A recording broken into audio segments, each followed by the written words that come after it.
ನಮಸ್ಕಾರ ಸ್ನೇಹಿತರೆ, ಶ್ರೀ ಸಾನ್ವಿ ಕುಟುಂಬಕ್ಕೆ ನಿಮಗೆಲ್ಲರಿಗೂ ಸ್ವಾಗತ. ನಾನು ಪ್ರತಿಮಾ. ಇವತ್ತು ನಾನು ತುಂಬ ಸುಲಭವಾಗಿ ಹಾಗೆ ತುಂಬ ರುಚಿಕರವಾಗಿ ನೀವು ತುಂಬ ರೀತಿಯಲ್ಲಿ ಈ ಒಂದು ಸೋರೆಕಾಯಿ ಸಾಂಬಾರನ್ನು ಮಾಡಿರ್ತೀರಾ. ಆದರೆ ನಾನು ಹೇಳುವ ಈ ವಿಧಾನದಲ್ಲಿ ಒಮ್ಮೆ ಸೋರೆಕಾಯಿ ಸಾಂಬಾರನ್ನು ಮಾಡಿ ನೋಡಿ, ತುಂಬ ಚೆನ್ನಾಗಿರುತ್ತೆ. ನೀವು ಯಾವಾಗಲೂ ಈ ಸೋರೆಕಾಯಿ ಸಾಂಬಾರನ್ನ ರುಚಿಯನ್ನು ಮರೆಯಲ್ಲ. ಅಷ್ಟು ಅದ್ಭುತವಾಗಿರುವಂಥ ಈ ಸೋರೆಕಾಯಿ ಸಾಂಬಾರನ್ನು ಮಾಡೋದು ಹೇಗೆ ನೋಡೋಣ ಬನ್ನಿ. ನಾನಿಲ್ಲಿ ಒಂದು ಸೋರೆಕಾಯಿಯನ್ನು ಕಟ್ ಮಾಡಿ ತಗೊಂಡಿದ್ದೇನೆ. ಸೋರೆಕಾಯಿ ಸ್ವಲ್ಪ ಎಳೆಯದಾದ್ರಿಂದ ನಾನಿಲ್ಲಿ ಸಿಪ್ಪೆಯನ್ನು ತೆಗೆದಿಲ್ಲ. ಅದಕ್ಕೆ ಒಂದು ಈರುಳ್ಳಿ, ಒಂದು ಟೊಮೆಟೊವನ್ನು ಹಾಕಿ ಇವಾಗ ಕಟ್ ಮಾಡಿ ಹಾಕ್ಕೊಂಡಿದ್ದೀನಿ. ಸೋರೆಕಾಯಿ ಸ್ವಲ್ಪ ಬಲ್ತಿರೋದಾದರೆ ನೀವು ಅದರ ಸಿಪ್ಪೆಯನ್ನು ತೆಗೆದುಕೊಳ್ಬೇಕಾಗುತ್ತೆ. ಇಲ್ಲಿ ನಾನು ಸಿಪ್ಪೆಯನ್ನು ತೆಗೆದಿಲ್ಲ. ಹಾಗೆ 1 ಕಪ್ಪಷ್ಟು ನಾನು ನೆನೆಸಿದ ಹೆಸರು ಕಾಳನ್ನು ಹಾಕ್ಕೊಂಡಿದ್ದೀನಿ. ಇವಾಗ ಇದಕ್ಕೆ ಬೇಯಲಿಕ್ಕೆ ಎಷ್ಟು ನೀರು ಬೇಕು ಅಷ್ಟು ನೀರನ್ನು ಹಾಕಿ ಇದನ್ನು ಒಲೆ ಮೇಲೆ ಇಟ್ಕೊಳ್ಳೋಣ. ನಾನಿಲ್ಲಿ 1-2 ಕಪ್ಪಷ್ಟು ನೀರು ಹಾಕಿ ಒಲೆ ಮೇಲೆ ಇಟ್ಕೊಂಡಿದ್ದೀನಿ. ಇದು ಚೆನ್ನಾಗಿ ಸೋರೆಕಾಯಿಯನ್ನು ನಾವು ಈಗ ಬೇಯಿಸ್ಕೊಳ್ಬೇಕು. ಸೋರೆಕಾಯಿ ಬೇಯೋ ತನಕ ನಾವು ಮಸಾಲೆಯನ್ನು ರೆಡಿ ಮಾಡ್ಕೊಳ್ಳೋಣ. ಇವಾಗ ನಾನು ಮಸಾಲೆ ರೆಡಿ ಮಾಡ್ಕೊಳ್ಳಿಕ್ಕೆ ಒಲೆ ಮೇಲೆ ಒಂದು ಪಾತ್ರೆಯನ್ನು ಇಟ್ಕೊಂಡಿದ್ದೀನಿ. 1 ಸ್ಪೂನಷ್ಟು ಎಣ್ಣೆಯನ್ನು ಹಾಕ್ಕೊಂಡಿದ್ದೀನಿ. ಹಾಗೆ ಒಂದು ಅರ್ಧ ಸ್ಪೂನು ಉದ್ದಿನಬೇಳೆ, ಅರ್ಧ ಸ್ಪೂನು ಕಡಲೆಬೇಳೆ, ಅರ್ಧ ಸ್ಪೂನು ಜೀರಿಗೆ, 1 ಸ್ಪೂನು ಧನಿಯಾ, 1/4 ಸ್ಪೂನು ಮೆಂತ್ಯ, ಅರ್ಧ ಸ್ಪೂನು ಕಾಳು ಮೆಣಸು, ಹಾಗೆ ಒಂದು 5-6 ಬ್ಯಾಡಿಗೆ ಮೆಣಸಿನಕಾಯಿ. ನಿಮ್ಮ ಖಾರಕ್ಕೆ ಎಷ್ಟು ಬೇಕೋ ಅಷ್ಟು ಹಾಕೊಳ್ಳಿ. ಜಾಸ್ತಿ ಬೇಕಾದರೆ ಜಾಸ್ತಿ ಹಾಕೊಳ್ಳಿ, ಕಡಿಮೆ ಬೇಕಾದರೆ ಕಡಿಮೆ ಹಾಕೊಳ್ಳಿ. ಇವಾಗ ಒಂದು 5-6 ಎಸಳು ಕರಿಬೇವು, ಹಾಗೆ ಒಂದು ಅರ್ಧ ಈರುಳ್ಳಿಯನ್ನು ಕಟ್ ಮಾಡಿ ತಗೊಂಡಿದ್ದೀನಿ. ಎಲ್ಲವನ್ನು ಹಾಕಿ ಚೆನ್ನಾಗಿ ಈಗ ಮಸಾಲೆಯನ್ನು ಹುರ್ಕೊಳ್ಳೋಣ. ಒಂದು 5-6 ಎಸಳು ಬೆಳ್ಳುಳ್ಳಿಯನ್ನು ಹಾಕ್ಕೊಂಡಿದ್ದೀನಿ. ವಿಡಿಯೋ ಸ್ಕಿಪ್ ಆಗಿದೆ. ಈಗ ಮಸಾಲೆ ಚೆನ್ನಾಗಿ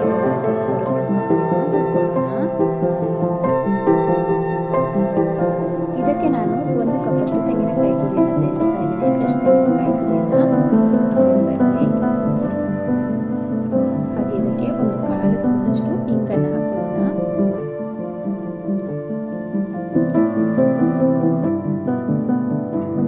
ಇನ್ನೊಂದು 1/4 ಸ್ಪೂನಷ್ಟು ಅರಿಶಿಣದ ಪೌಡರನ್ನು ಹಾಕೋಣ.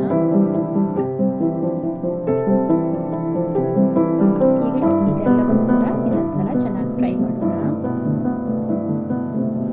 ತೆಂಗಿನಕಾಯಿ ಹಾಕಿದ ಮೇಲೆ 2-3 ನಿಮಿಷ ಇದೇ ರೀತಿ ಫ್ರೈ ಮಾಡ್ಕೊಳ್ಳೋಣ.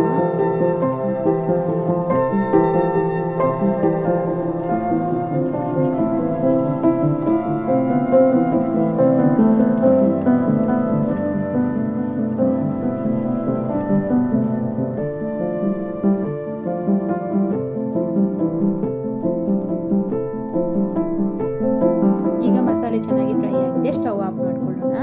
ಇದನ್ನು ತಣ್ಣಗಾಗಲಿಕ್ಕೆ ಬಿಡೋಣ.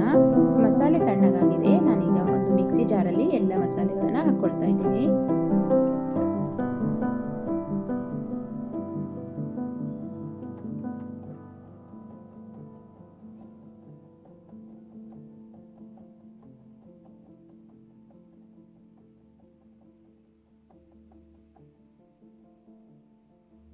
ಹಾಗೆ ಇದಕ್ಕೆ ರುಬ್ಲಿಕ್ಕೆ ಎಷ್ಟು ಬೇಕೋ ಅಷ್ಟು ನೀರನ್ನು ಸೇರಿಸ್ಕೊಳ್ಳೋಣ.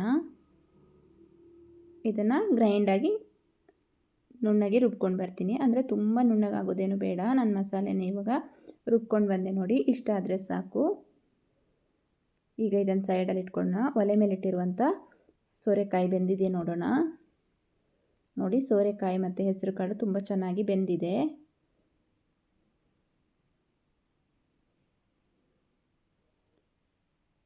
ಸೋರೆಕಾಯಿ ಎಳೆಯದು ಇದ್ದರೆ ಬೇಗನೆ ಬೆಂದ್ಕೊಳ್ಳುತ್ತೆ. ಇವಾಗ ನಾನು ರುಚಿಗೆ ತಕ್ಕಷ್ಟು ಉಪ್ಪನ್ನು ಸೇರಿಸ್ತಾ ಇದ್ದೀನಿ. ಉಪ್ಪನ್ನು ಕೂಡ ಹಾಕಿ ಚೆನ್ನಾಗಿ ಒಂದು ಸಲ ಮಿಕ್ಸ್ ಮಾಡ್ಕೊಳ್ಳೋಣ.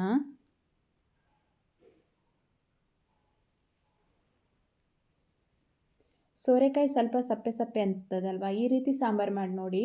ಸೋರೆಕಾಯಿ ತುಂಬ ರುಚಿಯಾಗಿರುತ್ತೆ ಸೋರೆಕಾಯಿ ಸಾಂಬಾರು.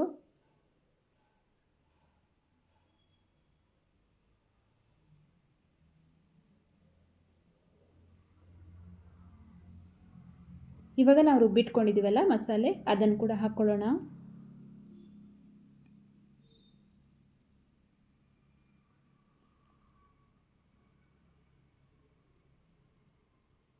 ಅದೇ ಮಿಕ್ಸಿ ಜಾರಿಗೆ ಸ್ವಲ್ಪ ನೀರನ್ನು ಕೂಡ ಹಾಕಿ ಇದರಲ್ಲಿ ಹಾಕ್ಕೊಳ್ಳೋಣ. ನಿಮ್ಮ ಸಾಂಬಾರ್ದು ತಿಕ್ನೆಸ್ ಎಷ್ಟು ಬೇಕೋ ಅಷ್ಟು ನೀವು ಇದನ್ನು ನೀರನ್ನು ಸೇರಿಸ್ಕೊಳ್ಬೋದು.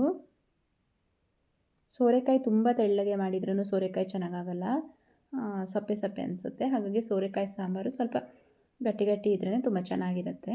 ನಾನಿಷ್ಟು ಹದದಲ್ಲಿ ಮಾಡ್ಕೊಂಡಿದ್ದೀನಿ. ಇನ್ನೊಂದು ಸ್ವಲ್ಪ ನೀರನ್ನು ಸೇರಿಸ್ಕೊಳ್ತೀನಿ.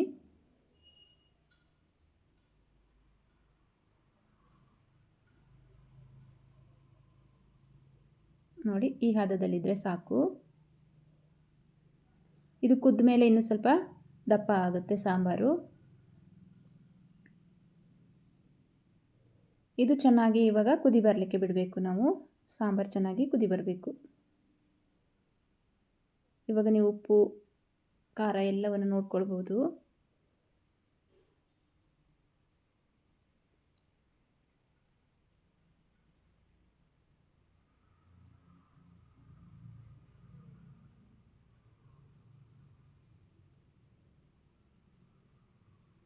ಸಾಂಬಾರು ಚೆನ್ನಾಗಿ ಕುದಿ ಬರ್ತಾ ಇದೆ.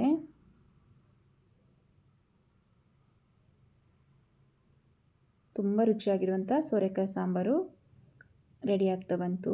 ಕೊನೆಯಲ್ಲಿ ಇದಕ್ಕೆ ಒಂದು ಒಗ್ಗರಣೆಯನ್ನು ಸೇರಿಸೋಣ.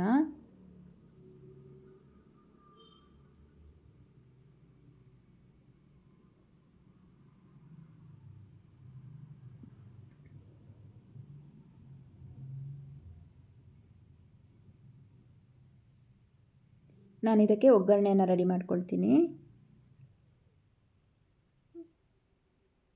ಈಗ ಸಾಸಿವೆ, ಕರಿಬೇವು ಹಾಗೆ ಒಂದು 1/4 ಸ್ಪೂನು ಇಂಗನ್ನು ಹಾಕಿ ನಾನು ಒಗ್ಗರಣೆಯನ್ನು ರೆಡಿ ಮಾಡ್ಕೊಂಡಿದ್ದೀನಿ. ಅದನ್ನು ಈ ಸಾಂಬಾರಲ್ಲಿ ಹಾಕೋಣ. ಒಂದು ಸಲ ಈ ರೀತಿ ತಿರುಗಿಸಿ ಲಿಡ್ಡನ್ನು ಕ್ಲೋಸ್ ಮಾಡಿಬಿಟ್ರೆ ನಮ್ಮ ತುಂಬ ರುಚಿಯಾಗಿರೋಂಥ ಸೋರೆಕಾಯಿ ಸಾಂಬಾರು ರೆಡಿಯಾಗುತ್ತೆ.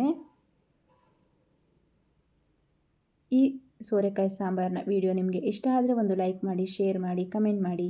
ಹಾಗೆ ನಮ್ಮ ಚಾನಲನ್ನು ಸಬ್ಸ್ಕ್ರೈಬ್ ಮಾಡ್ಕೊಂಡು ನೋಡಿ. ಇಷ್ಟು ತನಕ ನನ್ನ ವಿಡಿಯೋ ನೋಡಿದ್ದಕ್ಕಾಗಿ ನಿಮಗೆಲ್ಲರಿಗೂ ತುಂಬ ಹೃದಯದ ಧನ್ಯವಾದಗಳು. Thank you. Bye bye.